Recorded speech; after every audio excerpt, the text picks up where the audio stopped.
What is vibing? This is Vish, and today I'll be responding to Sadhguru's video on what is the significance of initiation. Also, if you could hit that subscribe button, I'd be truly grateful. I'm a meditation coach and have guided hundreds of people on their meditation journeys.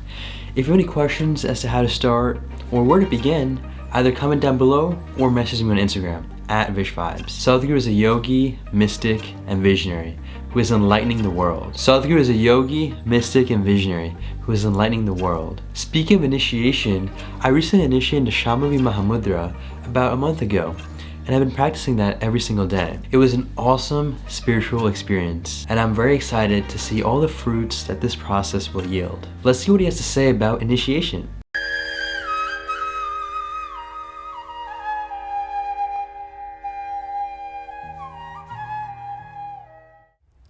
Initiation is not about a bundle of instructions. In fact, in an initiation process, instructions are a kind of disturbance. It's a nuisance. I'm saying it's a nuisance because we're still giving instructions because most people, because today they've all become educated. Everything has to be told, or it must be printed. These days, if you tell them also it's not enough. They wanted a printed sheet, the instructions of the initiation. Because they're all educated,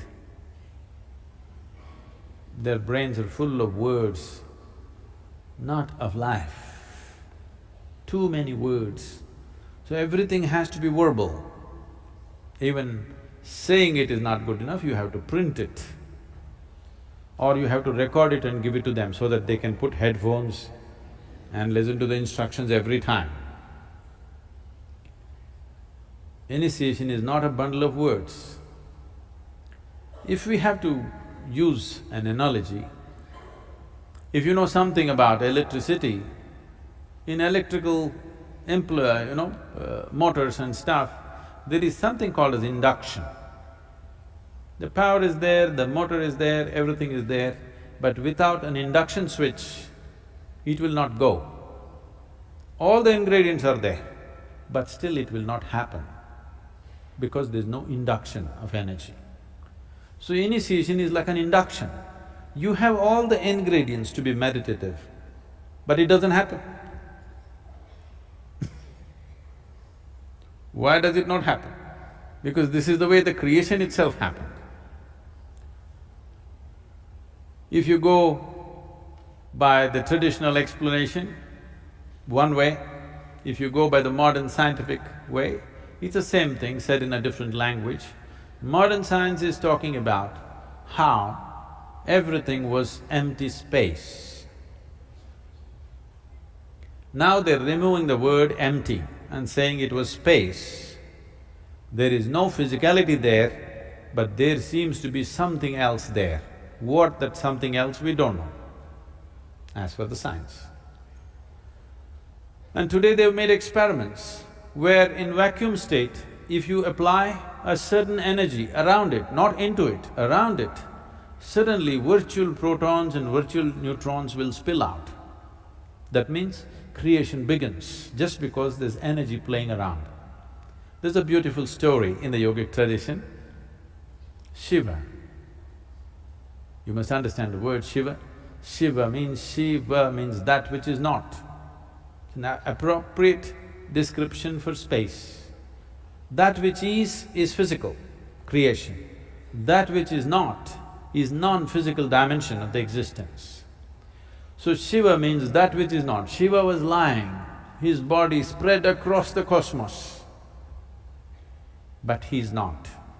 He doesn't exist, he doesn't have a physical manifestation.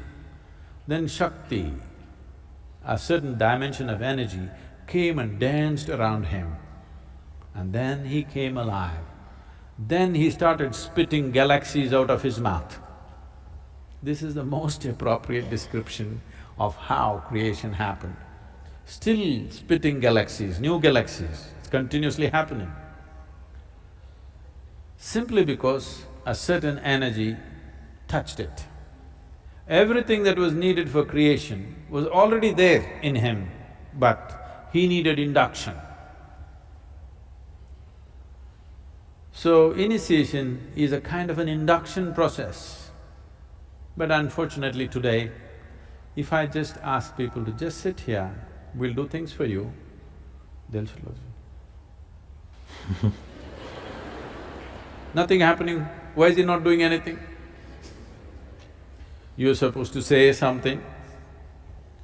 So what to do? For modern times, we say a lot of things. We hang out with you.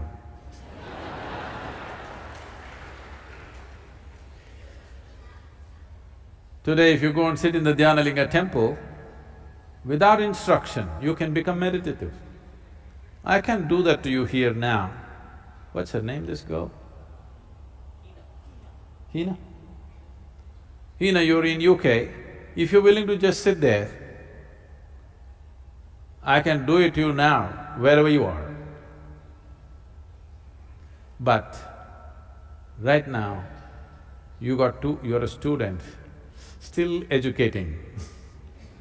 Maybe you're a possibility, not fully educated. Too many words in your head. The only thing you understand is words. Because of that, instructions have come. Otherwise, initiation is not about instruction. There's really no instruction in it. Initiation is just an induction process, it's an energy process. But we have to talk about energy, you know. We have to talk a lot about energy before they open their mouth and, oh, appadiya.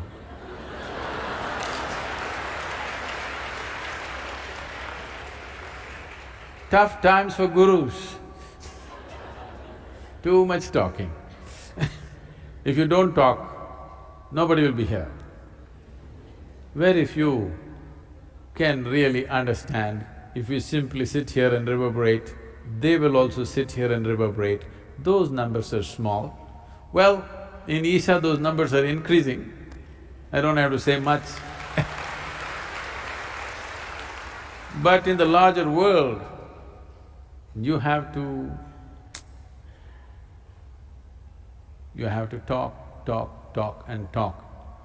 Hang out with people. Wow, that was a beautiful, beautiful response to what initiation is. To keep it blunt, it's honestly a process that is above the mind. It's what Sadhguru refers to as the energy level, or I tend to associate the energy level being at level with consciousness, and there might be overlaps or maybe certain dimensions that are different to it. But at the end of the day, both the consciousness and the energy supersedes not only the body, the mind, but also the emotions. And as a result, it can't be comprehended and can't even be explained with the words that I'm saying. The words that I'm saying, or even that he is saying, is all from the mental box, or let's call it the mental projector. And again, you can't project something that can't even be conceived.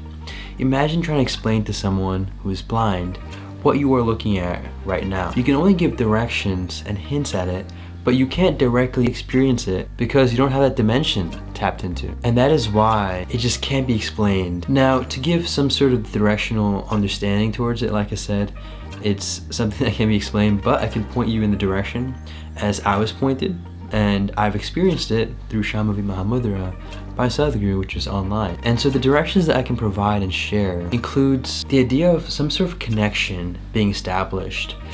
It's almost like, take it as a Wi-Fi example. Imagine your phone gets connected to the Wi-Fi network. There is no physical connection happening. It's all wireless, and if you were to explain to someone 1,000 years ago how that's working, it would just be beyond the mind because it wasn't even at the level of the mind.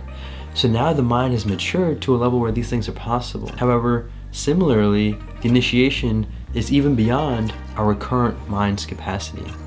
And so it is a very similar process to where that connection gets established with the Guru, and in this case it's Sadhguru. And that connection, as he says, kickstarts that spiritual process within you. So for that, I'm truly grateful. Now, I do want to pose a few questions, which includes, how do people become meditative without that? Is it possible? I mean, for example, the Buddha, Siddhartha Gautama, achieved enlightenment And it seemed like he didn't have any sort of guru directly kickstarting him or initiating him. So I'm curious as to how that even happens, and do you even need to get initiated? Can you initiate yourself? A lot of things to think about and just be open to, and more importantly, have the answer of saying that I don't know. Because as Sadhguru says in many other videos, the moment that you accept that you don't know something, you're open to the possibilities of the truth. Thank you so much for watching this response to Sadhguru's video. I appreciate you taking the time. Take this joyfully, make it a great day, and stay conscious.